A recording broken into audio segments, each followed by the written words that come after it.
I've worked on both sides of the equation. I've worked for the big corporate machine, and obviously I've walked away from it and have focused my life on being independent. And to be honest, there's no comparison for me of which is better. I love the fact that when I can sit down to make a film or to flesh out an idea, or when I think of, what do I want to do with my life, in general, because that's what I'm going to be dumping into the film is my life. You can't, just make a film in a weekend, to make a feature, it takes years. When it comes to that, I don't want any restrictions. I want zero censorship. I want zero politics, and to go and work for the machine, to work for a big network or a big distribution house, for me it's horrible. I mean, it's nothing but politics. It's nothing but censorship. And I understand that finances and money and all of those things have to matter in life. You can't make a film without making money. I mean, I get it, they're expensive to make. But when you go and you step inside a corporate machine, I mean, that is all that matters. That is it. How can you soften what you're doing down to attract a broader audience? I just, you get to the point where it's like, God, I just don't want to be that. I want my work to matter, at least to me, and hopefully if it matters to me, it'll matter to everybody else. And thankfully, I found that approach has in fact mattered to other people, and it's humbling. It's humbling to do a tour like this. It's humbling to read the responses every day. I'm very, very fortunate to get to do what I love for a living, and to do it independently without anybody on my back. It's the dream, man. It's the American dream.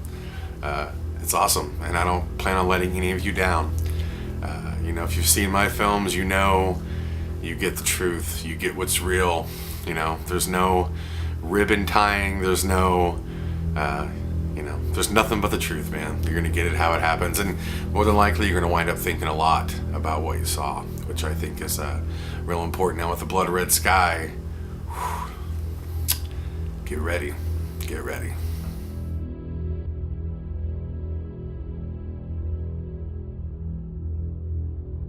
Leaving Paranormal State was different for me than it was, I think, for everybody else.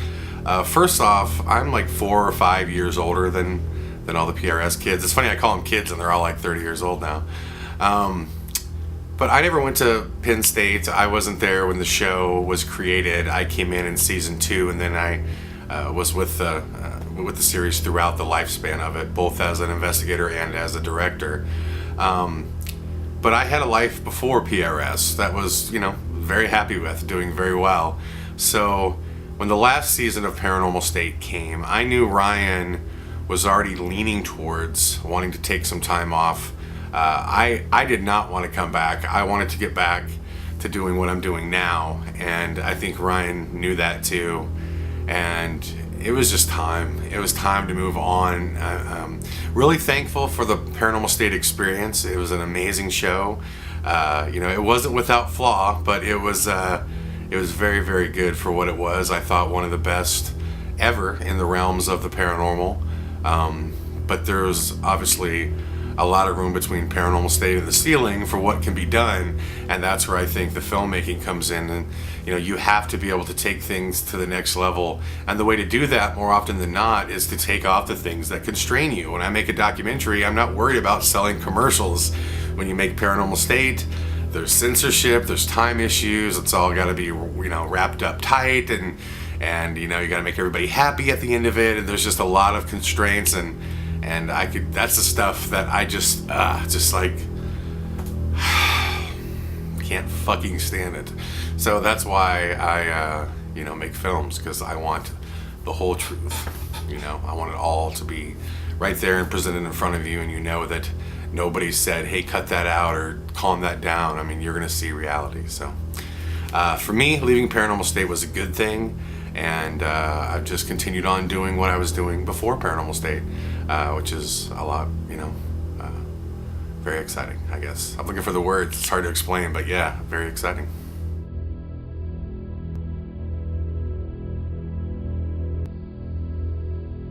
What I love the most about the tours is that I think it should be mandatory.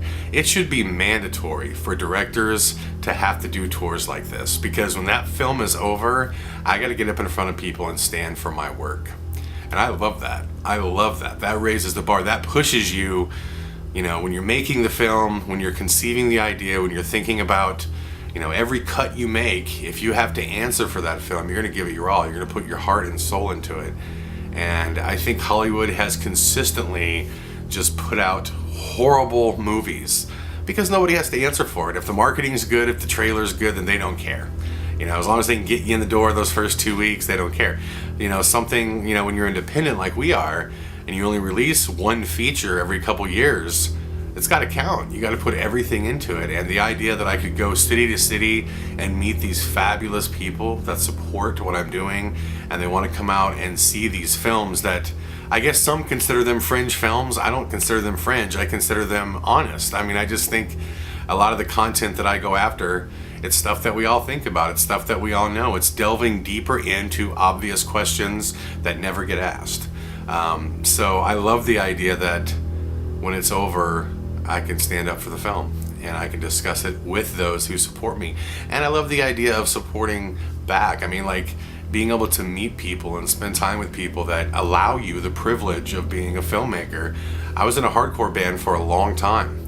And, you know, I did a lot of touring and a lot of, you know, face-to-face and meeting fans. And I'm just always such a big fan of that do-it-yourself ethics and just, you know, being cordial. You know, my mama raised me with manners, you know, so it's like I want to meet and thank the people that allow me the opportunity to do what I do for a living, and I want to show them a movie that blows their effing mind, and A Blood Red Sky will blow your mind. So I really look forward to it. I hope to see you all on tour, man. A Blood Red Sky coming your way this summer. Peace. Bye-bye.